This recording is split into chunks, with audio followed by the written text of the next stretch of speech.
Hello আসসালামু আলাইকুম প্রিয় শিক্ষার্থীরা, প্রাণী পরিচিতি অধ্যায়ের হাইড্রা টপিকের ওয়ান শট এমসিকিউ ক্লাসে তোমাদের সবাইকে স্বাগতম।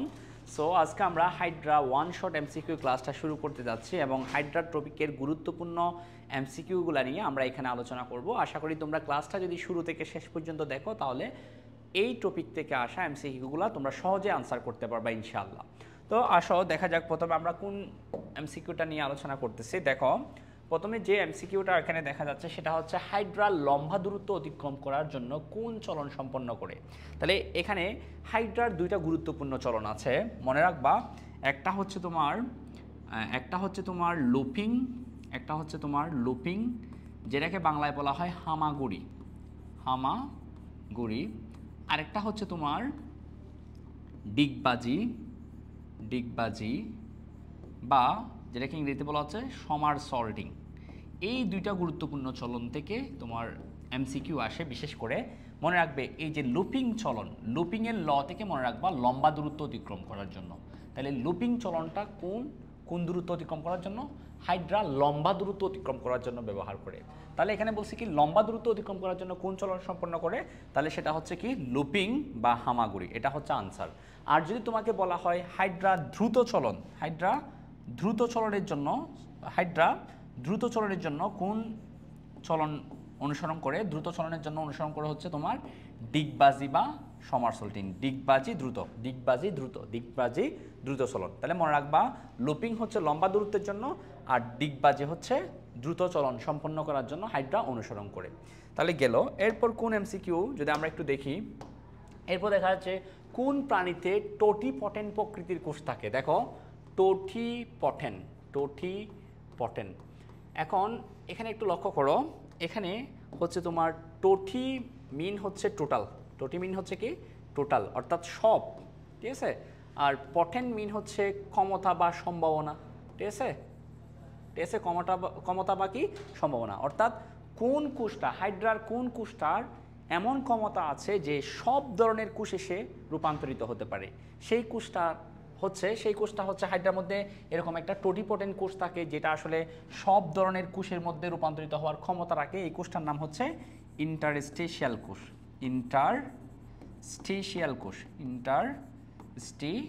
কোষ। এটা কোথায় থাকে? এটা পাওয়া যায় হচ্ছে হাইড্রাতে। তাহলে এখানে প্রশ্ন হচ্ছে কোন প্রাণীর দেহে টোটিপটেন্ট, অর্থাৎ টোটিপটেন্ট কোষ মূলত বোঝাচ্ছে ইন্টারস্টিশিয়াল কোষকে। এই কোষটা পাওয়া যায় কোথায়? হাইড্রার মধ্যে, ঠিক আছে। হাইড্রার মধ্যে তাহলে কোন কোষ পাওয়া যায়? ইন্টারস্টিশিয়াল কোষ পাওয়া যায়, যেটা হচ্ছে একটা কি কোষ? টোটিপটেন্ট কোষ। দেন আমরা যদি একটু দেখি এর পরবর্তী এমসিকিউ বলছে কি হাইড্রার নাইট্রোজেন গঠিত বজ্র পদার্থ শৈবালের কিসের চাহিদা পূরণ করে? তোমরা জানো হাইড্রা এবং শৈবাল, এই ক্লোরোহাইড্রা বিরিডিসিমা নামক তোমার এই হাইড্রাটা তোমার ক্লোরেল্লা নামক শৈবালের সাথে মিলে মৃতজীবী সম্পর্কের মধ্যে তারা থাকে বা সিম্বায়োসিস সম্পর্কের মধ্যে তারা থাকে। তো এক্ষেত্রে হাইড্রা যে নাইট্রোজেন গঠিত বজ্র পদার্থ ত্যাগ করে সেটা শৈবালের কিসের চাহিদা পূরণ করে? দেখো তোমাদের এই বিষয়টা বোঝার আগে একটা বিষয় বুঝে নাও। তোমরা অবশ্যই প্রোটিন বা আমিষ কি দ্বারা তৈরি এটা আশা করি অনেকে জানো। সেটা হচ্ছে প্রোটিন বা আমিষ তৈরি হচ্ছে অ্যামাইনো অ্যাসিড দিয়ে। ধরো এটা একটা অ্যামাইনো অ্যাসিড, এরকম অসংখ্য অ্যামাইনো অ্যাসিড পরস্পরের সাথে যুক্ত হয়ে কি তৈরি করে? প্রোটিন বা আমিষ তৈরি করে। আর তোমরা যে এখানে দেখতে পাচ্ছ একটা অ্যামাইনো অ্যাসিডের যদি সংকেতের দিকে তাকাও, যেহেতু অ্যাসিড এখানে COOH অ্যাসিডমূলক থাকবে, যেহেতু অ্যামাইনো অ্যাসিড এমিনমূলক থাকবে, আর এখানে আর গ্রুপ, এখানে হাইড্রোজেন আছে। তাহলে দেখো তো অ্যামাইনো অ্যাসিডের মধ্যে কি আছে? নাইট্রোজেন আছে। তাহলে দেখো তো প্রোটিন গঠিত হচ্ছে কি দিয়ে? অ্যামাইনো অ্যাসিড দিয়ে। আর অ্যামাইনো অ্যাসিড গঠনের জন্য কি লাগে? নাইট্রোজেনের প্রয়োজন হয়। তাহলে নাইট্রোজেন না থাকলে অ্যামাইনো অ্যাসিড থাকবে না, অ্যামাইনো অ্যাসিড না থাকলে প্রোটিন থাকবে না। তাহলে বুঝো বজ্র পদার্থ থেকে নাইট্রোজেন গঠিত বজ্র পদার্থ তাহলে কোনটা তৈরি করবে? প্রোটিন তৈরি করবে। প্রথমে নাইট্রোজেনগুলো মিলে কি তৈরি করবে? Amino acid. এরপর অ্যামাইনো অ্যাসিডগুলো যুক্ত হয়ে কি তৈরি করবে? প্রোটিন তৈরি করবে। আশা করি ব্যাপারটা বুঝতে পারছো। এর পরবর্তী স্লাইডে যদি আমরা একটু দেখি, বলছে হাইড্রার অন্তঃকোষীয় পরিপাক ঘটে কোথায় অন্তঃকোষীয় পরিপাক ঘটে? দেখো হাইড্রার কিন্তু যে বিশাল একটা গহ্বর আছে, যেটাকে তোমরা বলা হচ্ছে হাইড্রার দেহের অভ্যন্তরে যে গহ্বরটা থাকে, এই গহ্বরটাকে বলা হয় সিলেন্টেরন। এই গহ্বরটাকে বলা হয় কি? সিলেন্টেরন। এই সিলেন্টেরন গহ্বরের ভিতরে কিন্তু হাইড্রা যে পরিপাক ঘটায় সেই পরিপাকটাকে বলা হয় বহিঃপরিপাক। বা বহিঃকোষীয় পরিপাক, যেহেতু এটা কোষের বাইরে একটা গহ্বরের মধ্যে হচ্ছে, বহিঃকোষীয় পরিপাক, বহিঃকোষীয় পরিপাক হচ্ছে, ঠিক আছে। এই বহিঃকোষীয় পরিপাক হয় কোথায়? সিলেন্ট্রনের মধ্যে। এখন এই সিলেন্ট্রনের ভিতরে খাদ্যবস্তুটা কি হবে? আংশিক পরিপাক হবে, এবং এই আংশিক পরিপাককৃত খাদ্যটা এরপর হাইড্রার এই জায়গার মধ্যে যে কিছু কোষ থাকে, যেই কোষগুলোর মধ্যে তারা এই কোষগুলো এরকমভাবে প্লাজমা মেমব্রেনকে ভাঁজ করে এরকম কিছু কণপথ তৈরি করে, কণপথ তৈরি করার পর তারা কি করে খাদ্যবস্তুগুলোকে আস্তে আস্তে আস্তে আস্তে কোষের অভ্যন্তরে কি করে নিয়ে আসে, কোষের অভ্যন্তরে কি করে নিয়ে আসে, এবং কোষের অভ্যন্তরে বস্তুটাকে গলাৎকরণ করার মাধ্যমে বা এনগালফ করার মাধ্যমে কোষের অভ্যন্তরে নিয়ে এসে তারা পরিপাক ঘটায়। তাহলে দেখো তো এই কোষগুলোকে আমরা কি বলবো? এই কোষগুলোকে বলবো আমরা ক্ষণপদীয় কোষ। কারণ হচ্ছে এই কোষের মধ্যে তোমরা দেখতে পাচ্ছ কিছু এরকম পায়ের মতো কিছু অংশ, যেগুলোকে বলা হচ্ছে তোমার কি ক্ষণপদ। তাহলে এই কোষগুলা নাম হচ্ছে ক্ষণপদীয় কোষ। তারা কি করে ক্ষণপদ, ক্ষণ মানে হচ্ছে কণিকার জন্য, পথ মানে হচ্ছে পা, তো তাদের প্লাজমা মেমব্রেনকে এরকম ভাঁজ করে, প্লাজমা মেমব্রেনকে এইভাবে ভাঁজ করে কিছু ক্ষণপথ তৈরি করে, যে ক্ষণপথগুলোর মাধ্যমে তারা খাদ্যবস্তুকে বক্ষণ করে কোষের ভিতরে নিয়ে আসে এবং এখানে পরিপাক সম্পন্ন করে। তাহলে আমরা বলবো কি অন্তঃকোষীয় পরিপাক কোন কোষ সম্পন্ন করে? কণপদীয় কোষ। কণপদীয় কোষ কণপথদের তৈরি করার মাধ্যমে খাদ্যবস্তুকে ভিতরে নিয়ে আসে এবং কোষের ভিতরে তাকে কি করে? পরিপাক বা হজম করে। তাহলে অন্তঃকোষীয় পরিপাক মানে কোষের ভিতরে পরিপাক কে করে? কণপদীয় কোষ। এরপর হচ্ছে হাইড্রাতে কোন ধরনের নেমাটোসিস্টে হিপনোটক্সিন ধারণ করে। এখন এই যে হিপনোটক্সিনটা তোমরা সবাই জানো এটা এক প্রকার বিষ, এবং এই বিষটা কি দিয়ে তৈরি? এই বিষটা তৈরি হচ্ছে প্রোটিন এবং ফেনল দিয়ে। হিপনোটক্সিন বিষ কি দিয়ে তৈরি? Protein phenol, protein phenol, protein phenol দিয়ে কি তৈরি? হিপনোটক্সিন বিষ তৈরি, ঠিক আছে। এখন এই বিষটা কোন নেমাটোসিস্টে থাকে? তোমরা যেটা হাইড্রার 4 ধরনের নেমাটোসিস্ট আছে, যেগুলো এখানে দেওয়া আছে 4 ধরনের নেমাটোসিস্টের নাম। এখন এই 4 ধরনের মধ্যে যেগুলোর নামে সে গ্লু দেখবা, যেগুলোর নামে সে কি দেখবা? গ্লু দেখবা। এরা কি করে? গ্লু মানে হচ্ছে ভাইয়া তোমরা জানো আটালো রস, এরা হচ্ছে ভাইয়া আটালো রস তৈরি করবে, আটালো রস গরম করবে, যার কারণে তারা শিকারকে তাদের দেহের সাথে মানে আটালো রসকরণের মাধ্যমে তাদের দেহের সাথে আটকে ফেলবে, ঠিক আছে। আচ্ছা, এরপর হচ্ছে বল ব্যান্ড। বল ব্যান্ডের তোমরা যদি ভটা যদি একটু লক্ষ্য করো, ভটা একটু পেঁচানো না?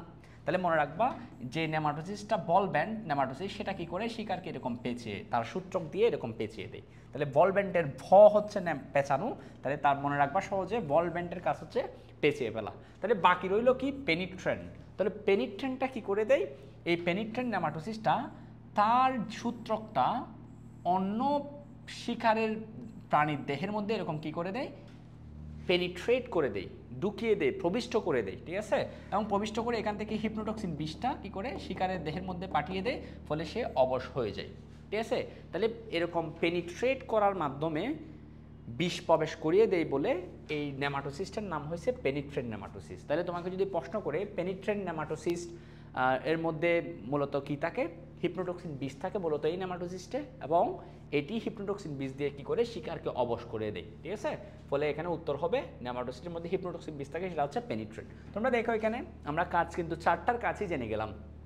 এই 2টার কাজ হচ্ছে গ্লু আছে আটালো রসকরণ করা, আর বল ব্যান্ডের ভটা হচ্ছে পেঁচানো, তাহলে এর কাজ হচ্ছে পেঁচিয়ে দেওয়া। আর বাকি রইল কি? পেনিট্রেন্ট। পেনিট্রেন্টের অপর একটা নাম আছে, একটু মনে রাখবা, স্টেনোটিল। এটাই কি বলা হয়? স্টেনোটিল। পেনিট্রেন্ট বা স্টেনোটিলের কাজ হচ্ছে কি? হিপনোটক্সিন দিয়ে শিকারকে কি করা? অবশ করা। এর পরবর্তী স্লাইডে যদি আমরা একটু যাই, আমরা দেখতে পাচ্ছি এখানে আছে নিচের কোন কোষ যে কোনো কোষে পরিণত হওয়ার ক্ষমতা রাখে। তোমরা কিছুক্ষণ আগে দেখেছো একটা টোটিপটেন্ট কোষ এর কথা আমরা বলেছি, মানে যে টোটিপটেন্ট কোষ, অর্থাৎ যে কোষটা সব ধরনের কোষে রূপান্তরিত হতে পারে, সেই কোষটা হচ্ছে কি? হাইড্রার ইন্টারস্টেশিয়াল কোষ। তোমরা জানো হাইড্রাকে কিন্তু যদি একটা হাইড্রাকে তুমি যদি কি করো, যে দ্বিখণ্ডিত করে দাও, তাহলে এখান থেকে প্রত্যেকটা খণ্ড থেকে তোমার 2টা হাইড্রার কি হবে? 2টা হাইড্রার তোমার সৃষ্টি হবে। অর্থাৎ হাইড্রা হচ্ছে তুমি যতবার কাটবা, যত টুকরাই করবা, খণ্ড থেকে তত টুকরা তৈরি হবে। অর্থাৎ হাইড্রার পুনরুৎপত্তি ক্ষমতা আছে, নিজের হারানো অঙ্গকে পুনরায় উৎপত্তি করার ক্ষমতা আছে। তো মূলত যে অঙ্গটা সে হারিয়েছে, এখানে যে কোষগুলা সে হারিয়েছে, সেগুলা কে তৈরি করতে পারে? হাইড্রার ভিতরে থাকা এই ইন্টারস্টেশিয়াল কোষ তৈরি করতে পারে। তো তোমাকে যদি প্রশ্ন করা হয় হাইড্রার পুনরুৎপত্তি ক্ষমতা মূলত কোন কোষের জন্য সে পেয়েছে, তাহলে তুমি বলবা ইন্টারস্টেশিয়াল কোষ। অথবা প্রশ্ন করতে পারে হাইড্রার কোন কোষ সব ধরনের কোষে রূপান্তরিত হতে পারে, অর্থাৎ এই ইন্টারস্টেশিয়াল কোষ চাইলে সে ইপিডার্মিসের বা এন্ডোডার্মিসের যে কোনো কোষে পরিণত হতে পারবে। সে চাইলে পেশি আবরণী কোষ, সে চাইলে নিউরোসাইট, সে চাইলে গ্রন্থি কোষ, স্নায়ু কোষ, সব কোষে সে পরিণত হতে পারবে। এটা একটু মনে রাখিও। দেন হচ্ছে হাইড্রা দ্রুত চলন, বলেছিলাম দ্রুত ডিগবাজি, দ্রুত ডিগবাজি, দ্রুত ডিগবাজি। তাহলে হাইড্রা কোন ডিগবাজি? তাহলে হাইড্রা তোমার ডিগবাজির মাধ্যমে দ্রুত, ডিগবাজি দ্রুত, ডিগবাজি দ্রুত। তাহলে দ্রুত চলন সম্পন্ন করা চলনের নাম হচ্ছে কি? ডিগবাজি। এবং ডিগবাজিকে ইংরেজিতে বলা হচ্ছে সমারসল্টিং, সমারসল্টিং। তাহলে এটা হচ্ছে ইংরেজিতে বলা হচ্ছে সমারসল্টিং, বাংলা নাম হচ্ছে ডিগবাজি। তাহলে উত্তর হবে দ্রুত চলন হচ্ছে সমারসল্টিং এর কারণে, ঠিক আছে। আর লুপিং এর জন্য তোমাদেরকে বলেছিলাম কিছু আগে, লুপিং লম্বা, লুপিং লম্বা, লুপিং এর লম্বা দিয়েছে কি লম্বা, লুপিং এর ল দিয়ে হচ্ছে কি লম্বা। তাহলে লুপিং এর মাধ্যমে সে কি দূরত্ব তৈরি করে? লম্বা দূরত্ব। লুপিং এর একটা বাংলা আছে, বলেছিলাম হামাগুড়ি, এটাও মনে রাখবা। পরবর্তী স্লাইডে আমরা যদি একটু দেখি, প্রাণীর টিস্যুরসে কোন উপাদান থাকলে হাইড্রা তাকে শিকার করে? অর্থাৎ হাইড্রা তো অনেক প্রাণীকে কি করে শিকার করে। তো কিছু প্রাণী আছে, ধরো এটা একটা হাইড্রার শিকার, যেটাকে হাইড্রা শিকার করবে। তো দেখা যায় হাইড্রা যে সমস্ত প্রাণীকে শিকার করে তাদের দেহ থেকে এক প্রকার বিশেষ রাসায়নিক পদার্থ করিত হয়, ঠিক আছে। ওই রাসায়নিক পদার্থের প্রতি আসক্ত হয়ে হাইড্রা কী করে? নেমাটোসিস দিয়েই এই সমস্ত প্রাণীকে কি করে শিকার করে। তাহলে এই যে এই প্রাণীটার দেহ থেকে যে বিশেষ রাসায়নিক পদার্থ করিত হচ্ছে, সেই রাসায়নিক পদার্থের নাম হচ্ছে গ্লুটাথিওন। সেই রাসায়নিক পদার্থের নাম হচ্ছে কি? গ্লুটাথিওন। এই গ্লুটাথিওনের প্রতি আসক্ত হয়ে এই হাইড্রা কী করে? এই প্রাণীটাকে শিকার করতে আসে। তাহলে মনে রাখবা, প্রাণীর টিস্যুরসে কোন উপাদান থাকলে হাইড্রা তাকে শিকার করে? মনে রাখবা, গ্লুটাথিওন থাকলে হাইড্রা তাকে কি করে শিকারে বেশি উদ্বুদ্ধ হয়। তো এটা গেল। গ্লুটাথিওন মূলত হচ্ছে 3টা অ্যামাইনো অ্যাসিড দ্বারা গঠিত একটা ট্রাইপেপটাইড যৌগ। 3টা অ্যামাইনো অ্যাসিড থাকে গ্লুটাথিওনে, এটা একটা প্রোটিন মলিকুল বলতে পারো। তারপর হচ্ছে তোমার পরবর্তী স্লাইড হচ্ছে হাইড্রার দেহের কোন কোষকে সংরক্ষিত কোষ বলা হয়? তোমরা জানো ইন্টারস্টিশিয়াল কোষ, এই কোষটা এমন কোষ যেটা চাইলে অন্য সব ধরনের কোষে কী হতে পারবে? রূপান্তরিত হতে পারবে। তাহলে এই কোষটা মনে হয় না অন্যান্য কোষকে কি করে রাখছে? যে সংরক্ষণ করে রাখছে। তাহলে তার ভিতর থেকে সে চাইলে যে কোনো কোষ কী করতে পারে? সৃষ্টি করতে পারে। তাহলে সেজন্য মনে রাখবা, সংরক্ষিত কোষ কোনটা? ইন্টারস্টিশিয়াল কোষ। তাহলে এরপর হচ্ছে দেখো, এর পরবর্তী স্লাইড দেখা যাচ্ছে এ চিহ্নিত অংশে কোন রাসায়নিক পদার্থ বিদ্যমান? তোমরা জানো এ চিহ্নিত অংশটা হচ্ছে হাইড্রার নেমাটোসিস্টের যে ক্যাপসুল বা থলেটা, এখানের ভিতরে একটা বিষ থাকে, যে বিষের নাম হচ্ছে হিপনোটক্সিন। এবং এই বিষটা সূত্রকের মধ্য দিয়ে বের হলে তোমার শিকারের দেহের ভিতরে ঢুকিয়ে দেয় এবং শিকারকে অবশ করে। তাহলে এই থলের ভিতরে কী থাকে? হিপনোটক্সিন কী থাকবে? বিষ থাকবে। আর দেখো গঠনটির কাজ কী? মানে এই যে নেমাটোসিস্টের কাজ কী? নেমাটোসিস্টের কাজ হচ্ছে আত্মরক্ষা। কোনো প্রাণী যদি তাকে আক্রমণ করতে আসে, তাহলে তার দেহের মধ্যে সে হিপনোটক্সিন বিষ দিয়ে তাকে নিজেকে সেভ করবে, আত্মরক্ষা করবে। তারপর শিকারকে এই বিষের সাহায্যে, হিপনোটক্সিন বিষ দিয়ে বিষের মাধ্যমে সে শিকারকে অবশ করে ফেলতে পারবে এবং চলনে সহায়তা করে। অর্থাৎ দেখো তোমার যে নেমাটোসিস্ট আছে, নেমাটোসিস্টের মধ্যে যে সূত্রকগুলো আছে, এই সূত্রকগুলো দিয়ে সে কী করবে? আচ্ছা, এই ক্ষেত্রে হবে তোমার আত্মরক্ষা এবং শিকার ধরতে সহায়তা করে। এটা হবে তোমার 1 এবং 2 উত্তর। কারণ হচ্ছে চলনে সহায়তা করা হচ্ছে ভলব্যান্ড, তারপর হচ্ছে গ্লুটিনের নেমাটোসিসগুলো, এক্ষেত্রে হবে আত্মরক্ষা এবং কি শিকার ধরতে সহায়তা করা। এরপর হচ্ছে তোমার নিচের কোনটি দ্বিভ্রূণস্তরী প্রাণী? মনে রাখবে, নিডারিয়া পর্বের প্রাণীরা দ্বিভ্রূণস্তরী। নিডারিয়া পর্বের প্রাণীরা কি? নিডারিয়া পর্বের প্রাণীরা হচ্ছে দ্বিভ্রূণস্তরী। আর নিডারিয়া পর্বের প্রাণীর উদাহরণগুলো কি কি? নিডারিয়া পর্বের প্রাণীর উদাহরণের মধ্যে তুমি মনে রাখতে পারো কাকে কাকে? হাইড্রা এবং জেলিফিশের কথা মনে রাখতে পারো। জেলিফিশ এটা বেশি দিতে দেখা যায় পরীক্ষার মধ্যে। তো জেলিফিশ এবং হাইড্রা। তাহলে দ্বিভ্রূণস্তরী প্রাণী হচ্ছে কারা? নিডারিয়া পর্বের প্রাণীরা। এর মধ্যে কি আছে? হাইড্রা। এছাড়াও দ্বিভ্রূণস্তরী আরেকটা পর্ব আছে, আরেকটা দ্বিভ্রূণস্তরী প্রাণীর পর্ব আছে, যে পর্বের নাম হচ্ছে টিনোফোরা।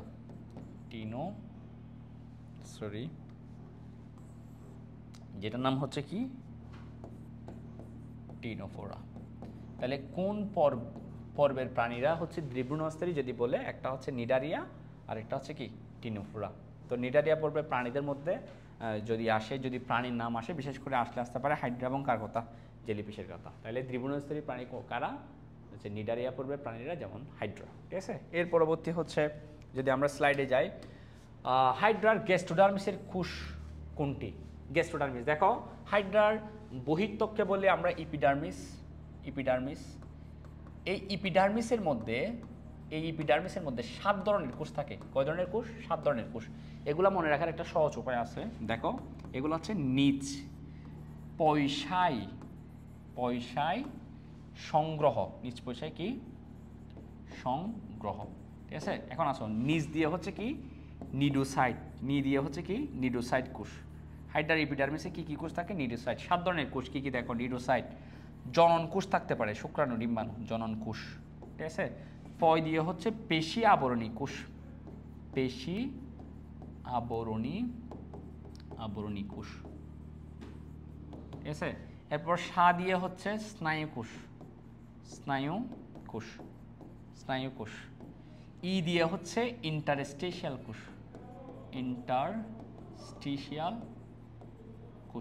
ঠিক আছে, এরপর হচ্ছে তোমার সাং দিয়ে হচ্ছে এখানে সংবেদী কোষ।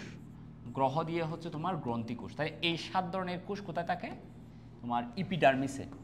আর এখানে বলছে গেস্টোডার্মিস, অর্থাৎ গেস্টোডার্মিস বা ইপিডার্মিসে থাকে 7 ধরনের কোষ। আর গেস্টোডার্মিস যেটাকে বলা হয়, গেস্টোডার্মিসের অপর নাম হচ্ছে এন্ডোডার্মিস। গেস্টোডার্মিস বা এন্ডোডার্মিসে থাকে কি কোষ? 5 ধরনের কোষ। তাহলে ইপিডার্মিসে থাকে 7 ধরনের কোষ, আর গেস্টোডার্মিস বা এন্ডোডার্মিসে থাকে কয় ধরনের কোষ? 5 ধরনের কোষ। এগুলা কি কি? এগুলা হচ্ছে নিচ বাদ দিবা। নিচ মানে কি? নিডোসাইট এবং জনন কোষ বাদ দিলে আর কি কি থাকে? এখানে থাকে পেশি আবরণী কোষ, যেটাকে তোমার হাইড্রার গেস্টোডার্মিসের পেশি আবরণী কোষকে পুষ্টিকোষও বলে। কি কোষ বলে? পুষ্টিকোষ। তাহলে এটাকে তুমি পুষ্টিকোষও বলতে পারো। তাহলে পুষ্টিকোষ, স্নায়ু কোষ, ইন্টারস্টিশিয়াল কোষ, সংবেদী কোষ এবং গ্রন্থি কোষ, এই 5 ধরনের কোষ পাওয়া যায় কোথায়? হাইড্রার গেস্টোডার্মিসে। কি বাদে? ইপিডার্মিসে থাকে নিচ, নিডোসাইট এবং জনন কোষ। এখানে নিডোসাইট কোষ থাকবে না, জনন কোষ থাকবে না। কি থাকবে তোমার? কি থাকবে? এখানে থাকবে হচ্ছে তোমার, এখানে কি থাকবে?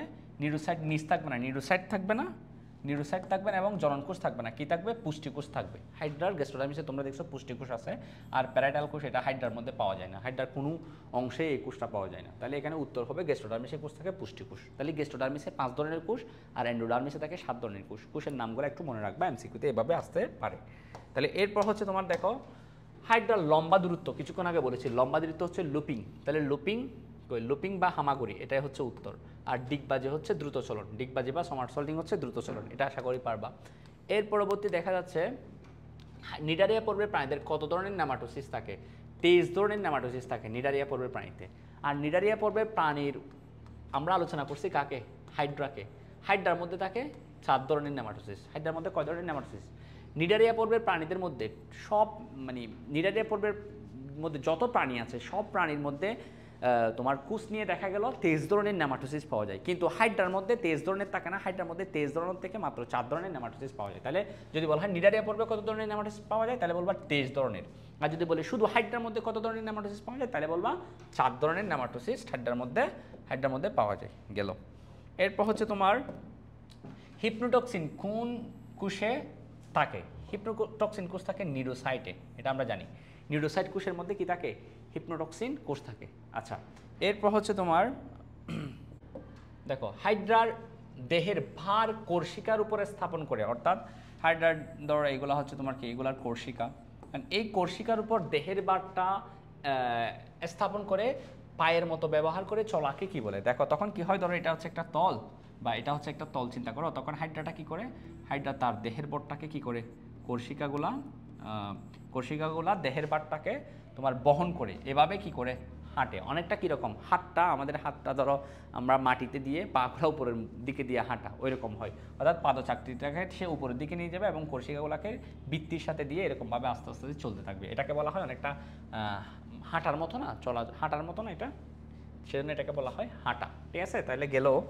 এর পরবর্তী হচ্ছে দেখা যাচ্ছে বলছে হাইড্রার কোন ধরনের চলনকে যুগাচলন বলে? হাইড্রার যুগাচলন হচ্ছে মূলত যুগ, যেরকম এভাবে করে করে হাঁটে, লুপ তৈরি করে করে, ধরো একটা লুপ তৈরি করলো, এই পাদচাকতিটাকে কাছে নিয়ে আসলো, তারপর হাইপোস্টেমটাকে দূরে নিয়ে গেল, তারপর পাদচাকতিটাকে আবার কাছে নিয়ে আসলো। তাহলে এই যে এভাবে চলতেছে, এটাকে বলা হয় শুপোকা চলন বা যুগাচলন। এখানে বলছে যুগাচলন, বা এটাকে অনেক সময় শুপোকার চলনও বলা হয়, অর্থাৎ ক্যাটারপিলার, এই যে প্রজাপতির লার্ভা যে আমরা যেগুলোকে আমরা অনেক সময় বলি বিচ্ছু, তো এগুলো বিছা বা বিচ্ছু না, এগুলো হচ্ছে অনেকটা ক্যাটারপিলার। শুঁয়াপোকা মানে হচ্ছে ক্যাটারপিলার বা প্রজাপতির লার্ভাগুলা।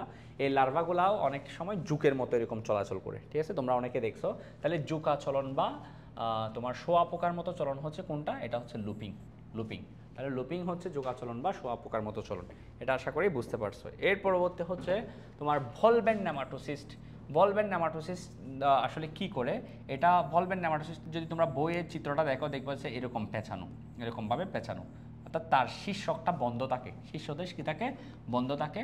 আটালো রসীকরণ করে না, আটালো রসকরণ করেছে গ্লুটিনের নেমাটোসিসগুলো, যাদের নাম আসে গ্লু আছে। ওকে, সূত্রকটি কি, পেঁচানো, এই যে সূত্রকটা দেখবা এরকম পেঁচানো। তাহলে এখানে উত্তর হবে শীর্ষকটা বদ্ধ থাকে, বন্ধ থাকে, ক্লোজ থাকে এবং এটা পেঁচানো থাকে, ঠিক আছে। তাহলে 1 এবং কত হবে, 1 এবং কত 3। আচ্ছা, এর পরবর্তী হচ্ছে এরপর হচ্ছে হাইড্রার ক্ষেত্রে প্রযোজ্য। হাইড্রা হচ্ছে অরীয় প্রতিসাম্য, নিডারিয়া পর্বের প্রাণীরা অরীয় প্রতিসাম্য হয়। তাহলে হাইড্রা যেহেতু নিডারিয়া পড়বে, সেজন্য হাইড্রাও কি অরীয় প্রতিসাম্য হবে। সিলেন্টেরন থাকে হাইড্রার ভিতরে, যে তোমরা জানো হাইড্রার ভিতরে যে একটা গহ্বর থাকে, যে গহ্বরের ভিতরে হাইড্রার খাদ্য পরিপাক হয়, এই গহ্বরটাকে সিলেন্টেরন বলে। তাহলে সিলেন্টেরন থাকে। কোয়ানোসাইট এটা থাকে না, দেখো এই কোয়ানোসাইটটা কিন্তু থাকে না। কোয়ানোসাইটটাকে হচ্ছে পরিপেরা পর্বের প্রাণীতে, কোন পর্বের প্রাণীতে, পরিফেরা পর্বের প্রাণীতে অনেকটা। কোয়ানোসাইটটা হচ্ছে এরকম একটা কোষ, তার একটা কলার থাকে, এরকম একটা লম্বা প্লাজালা থাকে। তাহলে এটা হচ্ছে কোয়ানোসাইট কোষ। এটা কোথায় পাওয়া যায়, পরিপেরা পর্বের প্রাণীতে। তাহলে এই 1 এবং 2, 3 এটা হচ্ছে হাইড্রার জন্য প্রযোজ্য হবে। দেন নেক্সট স্লাইডে যদি আমরা যাই, দেখো বলছে কি পি কোন প্রকারের নেমাটোসিস। দেখো পি এর গোড়ার দিকে যদি একটু দেখো, এখানে কতগুলো কাঁটা দেখতে পাচ্ছ, ঠিক আছে, এখন কাঁটা দেখতে পাচ্ছ। এরকম যদি কাঁটা দেখা যায়, মনে রাখবে এটা হচ্ছে স্টেনোটিল নেমাটোসিস, বা এটার অপর নাম হচ্ছে কি, এটাকে অপর নামে পেনিট্রেন্টও বলা হয়ে থাকে। এটাকে কি বলা হয়, পেনিট্রেন্ট বা স্টেনোটিলও বলা হয়ে থাকে। তাহলে এই পেনিট্রেন্ট বা স্টেনোটিল নেমাটোসিস কি করে, এখানে একটা হিপনোটক্সিন বিষ থাকে, যে বিষটা এরকম সূত্রকের মাধ্যমে শিকারের দেখে প্রবেশ করিয়ে শিকারকে অবশ করে। তাহলে পি কোন প্রকারের নেমাটোসিস, এটা হচ্ছে স্টেনোটিল বা পেনিট্রেন্ট। এখানে গোড়ার দিকে তোমরা যদি লক্ষ্য করো, এই যে এই জায়গার মধ্যে কিছু কাঁটা দেখতে পাচ্ছ, যদি কাঁটা দেখো এই জায়গায়, যদি কাঁটা দেখো তাহলে বলবো হচ্ছে এটা কি স্টেনোটিল নেমাটোসিস। এগুলো হচ্ছে বার্ব আর কি, কাঁটাগুলোকে আমরা কি বলেছিলাম, বার্ব কিন্তু অন্যদের মধ্যে তুমি দেখতে পাবে না, ঠিক আছে। এর পরবর্তী স্লাইডে যদি আমরা যাই, দেখো কি বলছে, পি এর কাজ কি, পি এর কাজ মানে হচ্ছে স্টেনোটিল বা পেনিট্রেন্ট নেমাটোসিস্টের কাজ কি, এটা হিপনোটক্সিন বিষ ধারণ করে, এর ভিতরে একটা বিষ থাকে, শিকারকে আঁকড়ে ধরে, শিকারকে আঁকড়ে ধরে কে, ভলভেন্ট বলেছিলাম। ভলভেন্টের ভটা হচ্ছে কি, পেঁচানো। তাহলে ভলভেন্টের কাজ হচ্ছে শিকারকে কি করা, সূত্রক দিয়ে এরকম পেঁচিয়ে ধরা, ঠিক আছে। তাহলে শিকারকে পেঁচিয়ে আঁকড়ে ধরা, এটা হচ্ছে ভলভেন্টের কাজ। শিকারকে দেহের মধ্যে সূত্রকটা বিদ্ধ করে এবং হিপনোটক্সিন বিষ ঢেলে দিবে, এটা হচ্ছে স্টেনোটিল বা পেনিট্রেন্টের কাজ। তাহলে এখানে উত্তর হবে 2 এবং 3। এর পরবর্তী দেখা যাক, এর পরবর্তী হচ্ছে উদ্দীপকের কোন কোষ অনুপস্থিত। তাহলে উদ্দীপকের মধ্যে আমরা যেগুলো দেখতে পাচ্ছি, দেখো এখানে একটা প্লাজালা দেখতে পাচ্ছি, এটা হচ্ছে প্লাজেলীয় কোষ, এটা আছে। তারপর হচ্ছে তোমার এখানে ক্ষণপথ দেখতে পাচ্ছি কিছু এরকম বাছ হওয়া অংশ পায়ের মতো, যেগুলোকে বলা হচ্ছে ক্ষণপথ, এগুলো হচ্ছে ক্ষণপদীয় কোষও আছে। তাহলে এই ক্ষণপদীয় কোষ এবং প্লাজেলীয় কোষ এগুলাকে একসাথে আবার বলা হয় কি কোষ, পুষ্টিকোষ। তাহলে পুষ্টিকোষ মূলত হচ্ছে 2টা কোষকে মিন করে, পুষ্টিকোষ কয়টা কোষকে মিন করে, 2টা কোষ। একটা হচ্ছে তোমার কি কোষ, ক্ষণপদীয় কোষ, যেটার মধ্যে ক্ষণপথ থাকবে, ক্ষণপদীয় কোষ হচ্ছে, এবং একটা হচ্ছে তোমার কি প্লাজেলীয় কোষ, প্লাজেলীয় কোষ। তাহলে এই 2 কোষকে কি বলা হয়, পুষ্টিকোষ বলা হয়। তাহলে এখানে কিন্তু পুষ্টিকোষ উপস্থিত থাকে, ঠিক আছে। তারপর হচ্ছে তোমার এখানে দেখতে পাচ্ছ একটা কোষ, যেখানের মধ্যে এই প্রান্তের মধ্যে কিছু মানে ছোটো ছোটো ছোটো বেসিকল দেখতে পাচ্ছ, যেগুলোর ভিতরে আসলে বিভিন্ন রাসায়নিক পদার্থ থাকে, যেগুলো সেই সিক্রেশন করে। তো রাসায়নিক পদার্থক্ষরণ করে এরা কোন কোষ, এরা হচ্ছে তোমার গ্রন্থি কোষ। এগুলো কি কোষ, গ্রন্থি কোষ। তারপর আমরা নিচের দিকে দেখতে পাচ্ছি এখানে, এই যে এদিকে, এগুলো হচ্ছে স্নায়ু কোষ, মেসোগ্লিয়াকে ঘেঁষে থাকে স্নায়ু কোষ, ঠিক আছে। স্নায়ু কোষ আমরা দেখতে পাচ্ছি। আমরা এখানে অনুপস্থিত দেখতে পাচ্ছি, নিচের কোষে অনুপস্থিত দেখতে পাচ্ছি হচ্ছে সংবেদী কোষ। সংবেদী কোষগুলো হচ্ছে এখানে কোষের ফাঁকে ফাঁকে থাকে অবস্থান করে, এরকম লম্বাটে প্রকৃতির কোষ, এবং তাদের মুক্ত প্রান্তে এরকম একটা রুম থাকে, এবং নিচের দিকে তারা স্নায়ু কোষের সাথে কি থাকে, যুক্ত থাকতে আমরা দেখব। তাহলে এই চিত্রের মধ্যে আমরা অনুপস্থিত দেখতে পাচ্ছি হচ্ছে সংবেদী কোষকে। এর পরবর্তী যদি আমরা দেখি, একটু দেখি, এরপরে এক্স চিহ্নিত অংশটি কোন কোষ। তাহলে এক্স চিহ্নিত অংশ যদি আমরা একটু দেখি, এখানে যে এই যে এক্স চিহ্নিত অংশ দুইটা কোষের মাঝে, তো একটা দেখা যাচ্ছে তোমার গ্রন্থি কোষ, একটা দেখা যাচ্ছে তোমার ক্ষণপদীয় কোষ। তো এই দুই কোষের মাঝে আমরা এখানে কিছু কোষ লক্ষ্য করতেছি, দুই কোষের মাঝে। এই কোষগুলো মূলত হচ্ছে ইন্টারস্টেশিয়াল কোষ। ইন্টারস্টেশিয়াল কোষকে তুমি দেখবা হচ্ছে দুইটা কোষের মাঝে থাকবে, এই যে এখানে কালো কালো ডট যেগুলো দেখতে পাচ্ছ এগুলো মূলত হচ্ছে দুইটা কোষের মাঝে ইন্টারস্টেশিয়াল কোষগুলো অবস্থান করে, এটা তোমরা মনে রাখবা, ঠিক আছে। এখন এই ইন্টারস্টেশিয়াল কোষগুলোর মধ্যে বৃহদাকার নিউক্লিয়াস তোমরা দেখতে পারবা, তারা অন্য যে কোনো কোষে রূপান্তরিত হতে পারে, তারা কিন্তু পরিপাকে সাহায্য করে না, ঠিক আছে। তাদের দুইটা এখানে বৈশিষ্ট্য আমরা পেলাম, একটা হচ্ছে তারা বৃহৎ নিউক্লিয়াস যুক্ত এবং চাইলে অন্য যে কোনো কোষে রূপান্তরিত হতে পারে। তাহলে উত্তর হবে 1 এবং 2। এরপর আমরা পরবর্তী স্লাইডে যদি দেখি নিচের কোনটি সঠিক। আচ্ছা, এটা জানার আগে, এটা হচ্ছে তোমার শুক্রাণু সৃষ্টির প্রক্রিয়া স্পারমাটোজেনেসিস বা ডিম্বাণু সৃষ্টির প্রক্রিয়া ওজেনেসিস, দুইটার ক্ষেত্রে প্রযোজ্য। দেখো তিনটা ওয়ার্ড মনে রাখবা, একটা হচ্ছে GCT, জি দিয়ে হচ্ছে গৌণিয়া, এরপর হচ্ছে সি দিয়ে হচ্ছে সাইট, আর টি দিয়ে হচ্ছে টাইট বা টিট, ঠিক আছে। আচ্ছা, তাহলে দেখো তো টি দিয়ে কি, টি দিয়ে হচ্ছে টিট। তাহলে এই তিনটা ক্রমান্বয়ে মনে রাখবা। যেমন ধরো এখানে ক্রম কোনটা সঠিক দেখো, প্রথমে গৌণিয়া, তারপর সাইট, তারপর হচ্ছে টিট, ঠিক আছে। তাহলে ও গৌণিয়া, ও সাইট, ও টিট। যদি শুক্রাণুর ক্ষেত্রে হয় এখানে হবে স্পারমাটোগোনিয়া, স্পারমাটোসাইট, স্পারমাটোটিট। তাহলে এই ক্রমটা একটু মনে রাখবা, গ্রোনিয়া, সাইট এবং টিট। তাহলে প্রথমে থাকবে গৌণিয়া, তারপর থাকবে সাইট, তারপর থাকবে টিট। তাহলে এটা যেহেতু ডিম্বাণু সৃষ্টির প্রক্রিয়া, লাস্টে থাকবে ডিম্বাণু। আর যদি শুক্রাণু হয় তাহলে প্রথমে থাকবে স্পার্ম মানে শুক্রাণু, স্পারমাটোগোনিয়া, তারপর থাকবে স্পারমাটোসাইট, তারপর হচ্ছে স্পারমাটিট, তারপর হচ্ছে শুক্রাণু। এখানে যদি ডিম্বাণু, ডিম্বাণুকে আমরা ওভাম বলি, সেজন্য ও কথাটা আসছে, ও গৌণিয়া, ও সাইট, ও টিট এবং কি ডিম্বাণু। তাহলে এই GCT এই ক্রমটা তোমরা মনে রাখবা। আচ্ছা, এরপর হচ্ছে এরপর দেখতে পাচ্ছি স্টেরোইডাল নেমাটোসিস্টের ক্ষেত্রে কোনটি প্রযোজ্য। দেখো স্টেরোইডাল নেমাটোসিস্টের ক্ষেত্রে তোমরা জানো এই স্টেরোইডাল নেমাটোসিস্টের মধ্যে হিপনোটক্সিন বিষ থাকে, ঠিক আছে। তারপর হচ্ছে এটার যে তোমার বাট আছে, ঠিক আছে, এটা হচ্ছে প্রশস্ত, এটা হচ্ছে সূত্রক, ঠিক আছে। এই সূত্রকের যে প্রশস্ত অংশ, এই অংশটাকে বলা হচ্ছে তোমার বাট। এটাকে কি বলা হয়? বাট বা শ্যাফট বলে। বাট বা কি বলে? শ্যাফট। বাট বা কি বলে? বাট বা শ্যাফট বলে। এই বাট বা শ্যাফটের মধ্যে এখানে কিছু কাঁটা দেখবা, বড় বড় কাঁটা। এই কাঁটাগুলাকে বলা হয় বার্ব, তীক্ষ্ণ বার্ব উপস্থিত থাকে। আর কতগুলা তোমরা ছোটো ছোটো ছোটো ছোটো এখানে কাঁটা লক্ষ্য করবা, ছোটো ছোটো ছোটো ছোটো কাঁটা, যেগুলোকে বলা হয় বার্বিউল। তাহলে সর্পিল আকারে থাকবে বার্বিউল, বার্ব থাকে, এবং হিপনোটক্সিন বিষও এর ভিতরে থাকবে। যে বিষগুলোর মাধ্যমে সে কী করবে, এই সূত্রকটা অন্য প্রাণীর দেহে বিধে দিয়ে বিষগুলা প্রবেশ করিয়ে তাকে অবশ করবে। তাহলে তিনটাই সঠিক, 1, 2, 3। এর পরবর্তী যদি প্রশ্ন আমরা দেখি, পরবর্তী প্রশ্নটা হচ্ছে হাইড্রার পরিপাকের অংশ নেই। কারা কারা পরিপাকে অংশ নেই? দেখো হাইড্রার যে গ্যাস্ট্রোডার্মিস আছে, এখানে কিছু কোষ আছে যাদের মধ্যে প্লাজেলা থাকে, ঠিক আছে। এই প্লাজেলীয় কোষ এগুলা কি করে, খাদ্যগুলাকে এনজাইমের সাথে, প্লাজেলাগুলা নড়াচড়া করে খাদ্যকে এনজাইমের সাথে কি করে, মিশ্রিত করে। তাহলে এটার ভূমিকা আছে। কণপদীয় কোষ, কণপদীয় কোষগুলো এরকম, তাদের কোষের মধ্যে কিছু কণপদ থাকে, তারা কি করে আংশিক পরিপাকৃত খাদ্যগুলাকে আস্তে আস্তে ভেতরের দিকে কি করে, কোষের ভিতরে নিয়ে আসে এবং এখানে অন্তঃকোষীয়, কোষের ভিতরে পরিপাক ঘটায়, অর্থাৎ অন্তঃকোষীয় পরিপাক ঘটায়। তাহলে কণপদীয় কোষে অংশগ্রহণ করে। আর গ্রন্থিকোষ কি করে, এখানে হাইড্রার গ্যাস্ট্রোডার্মিসের মধ্যে কিছু কোষ দেখবা যে গ্রন্থিকোষগুলো বিভিন্ন এনজাইম রিলিজ করবে, আর এনজাইমগুলো কি করে, খাদ্য পরিপাকে সাহায্য করে। তাহলে 1, 2, 3 এই তিনটা কোষই কি করে, হাইড্রার পরিপাকে সাহায্য করে। একটা হচ্ছে প্লাজেলা থাকবে, যেটা খাদ্যকে মিশ্রিত করবে এনজাইমের সাথে। কণপদীয় কোষ, যেটা কণপদের মাধ্যমে খাদ্যকে কোষের ভিতরে বক্ষণ করবে এবং কোষের ভিতরে পরিপাক ঘটাবে, অর্থাৎ অন্তঃকোষীয় পরিপাক ঘটাবে। আর গ্রন্থিকোষ বিভিন্ন এনজাইম ক্ষরণ করবে খাদ্য পরিপাকের জন্য। এরপর আমরা যদি দেখি নিডোসাইট কোষ কোথায় থাকে, তো নিডোসাইট কোষ আমরা জানি এই কোষটা পাওয়া যায় হচ্ছে হাইড্রাতে নিডোসাইট কোষ থাকে। দেখো এই নিডোসাইট কোষ নিয়ে কয়েকটা কথা আছে। দেখো এই যে কোষ, এই কোষটাকে বলা হচ্ছে নিডোসাইট কোষ। নিডোসাইট কোষের ভিতরে কিন্তু এই যে গহ্বর দেখতে পাচ্ছ এবং একটা সূত্রক সহ, এই সূত্রক সম্মিলিত এই গহ্বরটাকে বলা হয় নেমাটোসিস্ট। এটা হচ্ছে নেমাটোসিস্ট, আর এটার কোষের নিউক্লিয়াস, আর কোষটা হচ্ছে নিডোসাইট। তাহলে খেয়াল করিও, এটা একটু বুঝো। নিডোসাইট এটা একটা কোষ, নিডোসাইট এটা একটা কোষ, পুরাটা কোষ হচ্ছে নিডোসাইট। আর নিডোসাইট কোষের ভিতরে এই সূত্রক সম্মিলিত এই গঠনটাকে বলা হয় নেমাটোসিস্ট। তাহলে নিডোসাইট কাকে বহন করে, নেমাটোসিস্ট কি করে, নেমাটোসিস্ট কি করে বহন করে, নিউরোসাইট কি করে, নিউরোসাইট কি করে নেমাটোসিস্ট বহন করে। আরেকটা ওয়ার্ড আছে যেটা হচ্ছে নিডোব্লাস্ট, যেটা হচ্ছে কি নিডোব্লাস্ট। এটা কি, এটা হচ্ছে পরিস্ফুটনরত নিডোসাইটকে নিডোব্লাস্ট বলে। কি বলে, পরিস্ফুটনরত নিডোসাইটকে কি বলে, নিডোব্লাস্ট বলে। ঠিক আছে।